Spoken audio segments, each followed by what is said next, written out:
میں نے طالبات کی ایک ٹیم کو سال کے آخر میں ایک پروگرام میں ان کی ماؤں کے سامنے ایک نظم پیش کرنے کے لیے ٹرینڈ کیا۔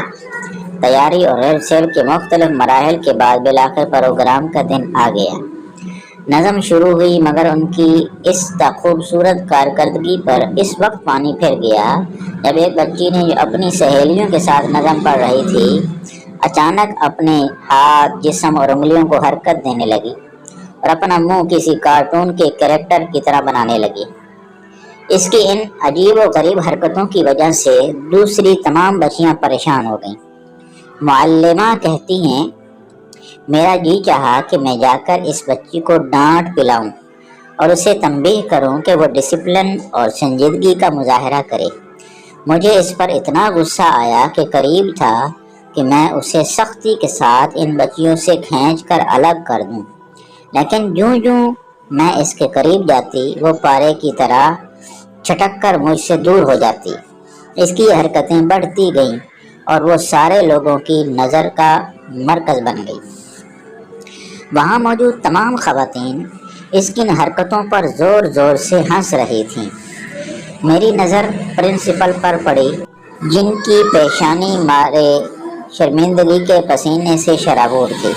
وہ اپنی سیٹ سے اٹھیں اور مجھ سے کہنے لگی، اس بدتمیز اور بیہودہ لڑکی کو اسکول سے نکالنا ضروری ہے۔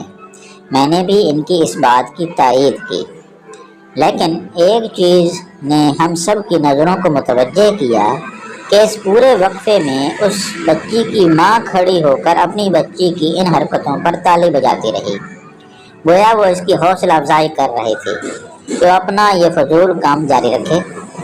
جیسے ہی نظم ختم ہوئی میں جلدی سے اسٹیج کی طرف بڑھی اور اس لڑکی کو زور سے پکڑ کر کھینچا اور بولی، تم نے اپنی سہیلیوں کے ساتھ نظم پڑھنے کے بجائے یہ عجیب حرکتیں کیوں کی؟ وہ بولی، اس لیے کہ پروگرام میں میری ماں بھی موجود تھی۔ مجھے اس ڈٹھائی بھرے جواب پر بڑی حیرت ہوئی، لیکن مجھے اس وقت بڑا دھچکا لگا جب اس نے آگے یہ کہا، میری ماں بول اور سن نہیں سکتی۔ میں نے گونگے لوگوں کی زبان میں اس نظم کا ترجمہ اپنی ماں کے لیے پیش کیا تاکہ دیگر تمام بچیوں کی ماؤں کی طرح میری ماں بھی اپنی بیٹی کی کارکردگی پر خوشی کا اظہار کر سکے۔ جیسے ہی اس نے یہ وضاحت کی وہ دوڑ کر اپنی ماں کی طرف بڑھی اور اس کے گلے لگ کر زاروں قطار رونے لگ گئی۔ جب وہاں موجود سارے لوگوں کو حقیقت معلوم ہوئی تو سارا حال سسکیوں سے گونج اٹھا۔ واقعے کا سب سے خوبصورت پہلو یہ ہے کہ پرنسپل نے اس لڑکی کو اسکول سے نکالنے کے بجائے اسے انعام سے نوازا اور اسے مثالی طالبہ کا خطاب دیا۔